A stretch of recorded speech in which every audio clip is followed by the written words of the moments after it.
Hello and welcome to our channel. मेरा नाम है अमन और मैं आपका थॉट ऑफ ईयर चैनल पे स्वागत करता हूँ। दोस्तों, कल हमने फॉर्मल एजुकेशन, इनफॉर्मल एजुकेशन और नॉन फॉर्मल एजुकेशन के बारे में पढ़ा था।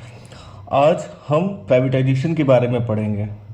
तो प्राइवेटाइजेशन बेसिकली होता क्या है? प्राइवेटाइजेशन का मतलब होता है कि पब्लिक सेक्टर की यूनिटों को बेच देना। ठीक है, एक तरीके से इसी को प्राइवेटाइजेशन बोलते हैं। और प्राइवेटाइजेशन हर एक कंट्री के लिए काफ़ी ज़रूरी होता है। चूँकि हम बीएड के हिसाब से पढ़ रहे हैं, इसीलिए हम बीएड के कुछ डेफिनेशन को भी लेते हुए चलेंगे। ठीक है, तो चलिए हम स्टार्ट करते हैं। तो आपके सामने एक टाइप का निबंध दिया है, एक टाइप का ऐसे दिया है और इस ऐसे को मैं आपको समझाऊंगा। ठीक है, तो मीनिंग ऑफ प्राइवेटाइजेशन क्या होता है? मीनिंग ऑफ प्राइवेटाइजेशन क्या होता है? इसमें दो लोगों ने डेफिनेशन दी है। पहला एन बी गोडके हैं, एन बी गोडके ने दी थी, और दूसरा एन अग्रवाल ने दी है। तो एन बी गोडके ने क्या बोला है कि जो प्राइवेटाइजेशन है वो एक ऐसा प्रोसेस है जो किसी भी देश की आर्थिक गतिविधियों में राज्य अथवा सार्वजनिक सेक्टर के निवेश को कम करती है। निवेश को कम करने का मतलब है कि गवर्नमेंट अपने ही सेक्टर का कुछ पार्ट जो है वो सेल कर देती है, उसे बेच देती है। ठीक है, तो श्री ए एन अग्रवाल के अनुसार इसकी क्या डेफिनेशन है? ठीक है, इनके हिसाब से है कि साधारण बोलचाल की भाषा में प्राइवेटाइजेशन का अर्थ है कि उद्यमों उद्यमों माने होता है कि इंटरप्राइजेस। ठीक है, उद्यमों का स्वामित्व, इंटरप्राइजेस का एक मालिकाना हक जो है, तो उद्यमों का स्वामित्व सरकारी अथवा सार्वजनिक क्षेत्रों से निजी क्षेत्र या व्यक्ति या निजी कंपनियों में इसको बदल देना है। इसका मतलब मैं आपको समझाता हूँ। ये बेसिकली आप ये बताना चाहते हैं कि जो गवर्नमेंट सेक्टर की यूनिटें हैं उनको प्राइवेट में चेंज कर देना है, या एक तरीके से प्राइवेट में हस्तांतरित कर देना है। ठीक है, तो अब इसका हम वाइडर एरिया में इसकी डेफिनेशन को हम जानेंगे। तो नीचे आप देख सकते हैं कि व्यापक अर्थ में हमारा प्राइवेटाइजेशन का क्या मतलब होता है। ठीक है, लिखा है गवर्नमेंट क्षेत्र की इकाइयाँ। ठीक है, मतलब पब्लिक सेक्टर की जो यूनिटें होती हैं उनकी जो कार्य हैं वो प्राइवेटाइजेशन यूनिटों में इनकी कार्यों में चेंज लाया जाए। ठीक है, इस तरीके का सुधार किया जाए। तो इसका मतलब क्या है? इसका मतलब ये है कि गवर्नमेंट सेक्टर में बहुत सारी चीज़ें ऐसी हैं जिनको अगर हम प्राइवेटाइजेशन में ले आए तो उनमें एक तरीके का कंपटीशन स्टार्ट हो जाएगा। अब ज़रूरी नहीं है कि उस कंपटीशन में एक सोशल ऑब्लिगेशन भी हो, मतलब समाज के प्रति हमारा नैतिक कर्तव्य ही हो। अब एग्जाम्पल में मैं ले लूँ कि कपड़े हैं। ठीक है, कपड़े अगर एक तरीके से गवर्नमेंट बनाती तो किस तरीके से बनाती? कोई उसमें कंपटीशन ही नहीं रहता। और दूसरी चीज़, वो जो भी बनाती ज़रूरी नहीं था कि वो ज़्यादा मॉडर्न हो। ठीक है, वो अपने हिसाब से जो समझ में आता वैसे ही बनाते रहते। गवर्नमेंट सेक्टर में अगर होता तो ठीक है, क्योंकि गवर्नमेंट का एक तरीके से सोशल ऑब्लिगेशन भी होता है, मतलब सामाजिक नैतिक कर्तव्य भी होता है, जिसकी वजह से वो जो भी कपड़े बनाती उसका रेट जो है हाई फाई नहीं रख सकती थी, सस्ते दामों पे बेचती। ठीक है, तो अगर जैसे कपड़ा है, कपड़े को एक तरीके से गवर्नमेंट ने मान लो प्राइवेटाइज कर दिया। ठीक है, प्राइवेटाइज में क्या होगा कि अब हर एक कंपनी, हर एक प्राइवेट यूनिट जो है वो उस कपड़े को बनाने में लग जाएगी। ठीक है, उस कपड़े को बेहतर तरीके से बनाएगी और एक कंपटीशन का माहौल पैदा हो जाएगा। ठीक है, और इसका कंपटीशन का माहौल पैदा होने से क्या होगा? कंपटीशन का माहौल पैदा होने से ये होगा कि जितने भी कपड़े होंगे, ठीक है, वो एक अच्छी क्वालिटी में होंगे। हाँ, थोड़ा सा महंगे होंगे। ठीक, थोड़ा क्या, मेरे ख्याल से काफ़ी ज़्यादा महंगे हो जाते हैं। इसके बाद जैसे दोपहिया वाहन है, दोपहिया वाहनों को आप ले लीजिए, तो टू व्हीलर व्हीकल भी जो होते हैं वो एक तरीके से प्राइवेटाइज एरिया में ही है। और उस प्राइवेटाइज एरिया में आप ये देखते हैं कि हर एक टाइप की नई नई बाइक्स आती हैं, एक अलग अलग लेवल पे आती हैं, जो कि एक प्राइवेटाइजेशन की वजह से हुआ है। तो गवर्नमेंट अगर इस चीज़ पे कंट्रोल करती है, पब्लिक सेक्टर कंपनियां अगर इस चीज़ को कंट्रोल करती तो शायद इसमें कभी भी कोई भी करप्शन नहीं आ पाता। ठीक है, अब आगे हम देखते हैं। आगे जैसे आप नीचे देखिए कि निजीकरण के उद्देश्य क्या है, ऑब्जेक्टिव ऑफ प्राइवेटाइजेशन क्या है। ठीक है, तो हम क्यों, मतलब क्या एक रीज़न होता है कि प्राइवेटाइजेशन को जरूर लाना बहुत ज़रूरी होता है? प्राइवेटाइजेशन की वजह से हमारे कार्य क्षमता में सुधार होता है। कार्य क्षमता मतलब वर्क एफिशिएंसी में काफ़ी इम्प्रूवमेंट होता है। ठीक है, गवर्नमेंट सेक्टर की हालत तो आप अच्छे से जानते ही होंगे कि किस तरीके से वर्क उसमें होते हैं। तो अगर इसको प्राइवेटाइज में लाया जाए तो उसकी यूनिटों को, तो उसमें एक वर्क एफिशिएंसी बढ़ेगी। इसका एग्जाम्पल भी इन्होंने दिया है कि भारत में जो बाल्को और HZL थी कंपनी, उसका प्राइवेटाइजेशन जब हुआ था तो उसमें काफ़ी मुनाफा हुआ और उसकी वर्क एफिशिएंसी भी काफ़ी इम्प्रूव हुई थी। ठीक है, सेकेंड आपका है उत्पादन में वृद्धि, प्रोडक्शन में भी इंक्रीजेस होगा। ठीक है, थर्ड क्षति से बचाव देख लीजिए। क्षति से बचाव मतलब डैमेज से, एक तरीके से लॉस होने से गवर्नमेंट इससे बच जाती है। प्राइवेटाइज करने पर गवर्नमेंट को लॉस जो होता है वो कम होता है।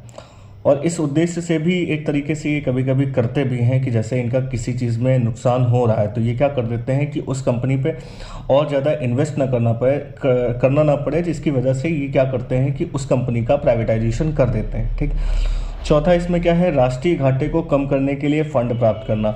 अब मान लीजिए कि कोई ऐसा समय आ जाए कि जिस समय हमारे देश में, ठीक है, फंड की कमी हो जाए, तो गवर्नमेंट क्या करेगी कि अपने किसी भी सेक्टर की, पब्लिक सेक्टर की किसी भी कंपनी का कुछ शेयर जो है वो प्राइवेटाइज कर देगी।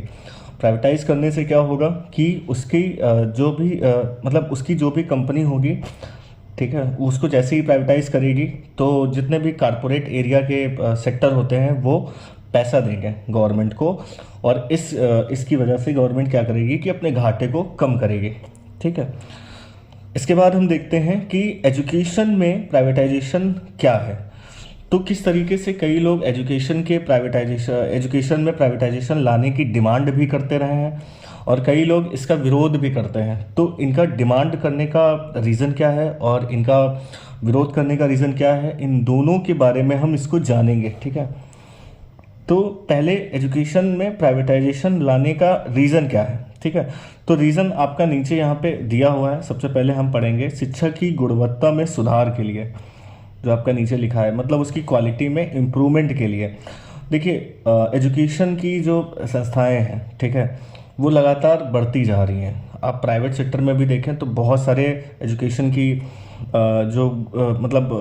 जितनी भी शाखाएं हैं वो बढ़ती जा रही हैं एक तरीके से।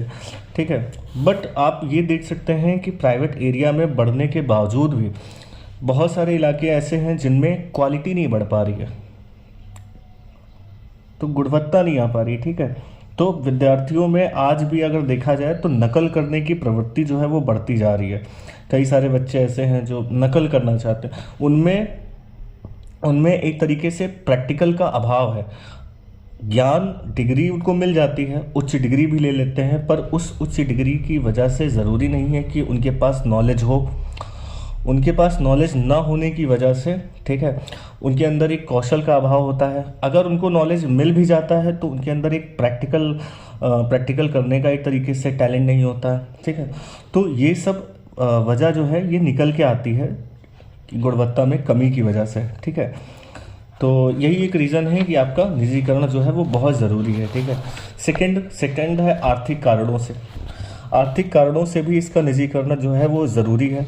किस तरीके से ज़रूरी है, तो देखिए, हमारे देश में विद्यालयों की कमी है। गवर्नमेंट जो पब्लिक सेक्टर के विद्यालय हैं वो बहुत ही कम है, और यहाँ पे देखते हैं कि जितने विद्यालय हैं उसमें भी आपके जो टीचर हैं वो लिमिटेड हैं। आप प्राथमिक विद्यालय देखिए, प्राथमिक विद्यालयों में 5-5 क्लासें चलती हैं, पर आपको टीचर वहाँ पे कितने मिलेंगे, मिनिमम 2 या 3 मिलता है। ठीक है, तो 5 क्लासें और 3 टीचर किस तरीके से हैंडल करेगा वो आप ही समझ सकता है। तो एक तरीके से टीचरों का भी अभाव है। दूसरा, पुस्तकालय का अभाव है, प्रयोगशालाओं का अभाव है। ठीक है, लाइब्रेरी नहीं है, लेबोरेटरी नहीं है, तो किस तरीके से बच्चे सीखेंगे, किस तरीके से रीड करेंगे, किस तरीके से एक्सपेरिमेंट करेंगे। तो ये सब भी एक तरीके से रीज़न है जिसकी वजह से आर्थिक कारणों की वजह से एजुकेशन में गुणवत्ता नहीं आ पा रही है। ठीक है, और भी आप एग्जाम्पल ले सकते हैं, जैसे यूपी गवर्नमेंट ने हाल ही में स्कूलों में कंप्यूटर की डिमांड की थी कि हर एक स्कूल में कंप्यूटर होगा। बट आज भी आप देखें कि कंप्यूटर तो आपको सीखने को ही नहीं मिला। कंप्यूटर की किताब भी पढ़ लें वही बहुत है। ठीक है। तो इन सारी व्यवस्थाओं के लिए धन चाहिए। शिक्षा को निजी हाथों में सौंप देने से इस प्रकार का फाइनेंशियल समस्या जो है उसका समाधान हो सकता है। थर्ड है अध्यापकों की योग्यताओं का समुचित लाभ उठाने के लिए। देखिए, टीचर जो होते हैं, जो भी वो चुनते हैं, वो एक तरीके से हाईली क्वालिफाइड होते हैं। ऐसा नहीं है कि कोई नॉर्मल टीचर चुन लेते हैं, ठीक है। जो भी टीचर आता है भाई बीएड, यूपी टेट, हर एक तरीके का नॉलेज लेके आता है, पर ऐसे टीचरों का ये लाभ नहीं उठा पाते हैं, ठीक है। और बहुत सारे टीचर होते हैं जो सिर्फ अपने वेतन पे ही निर्भर होते हैं, उनको किसी क्वालिटी को बढ़ाने की ज़रूरत नहीं है। दूसरा, हर एक शाखा गवर्नमेंट की, ठीक है, उनको ये लगता है कि जो ये टीचर सेक्टर है, ठीक है, इन पे हमारा दबदबा है, तो इनकी ड्यूटी हर जगह लग जाती है भाई। वोटिंग में भी इनकी ड्यूटी लगती है। ऐसा कोई जगह नहीं है जहाँ पे जो भी पाता है वो अपने हिसाब से वो दफ्तर उस टीचरों की ड्यूटी लगा देता है, ठीक है। तो एक तरीके से समुचित लाभ, उनकी जो एलिजिबिलिटी है उनका एक समुचित लाभ नहीं उठा पा रहे हैं, ठीक है।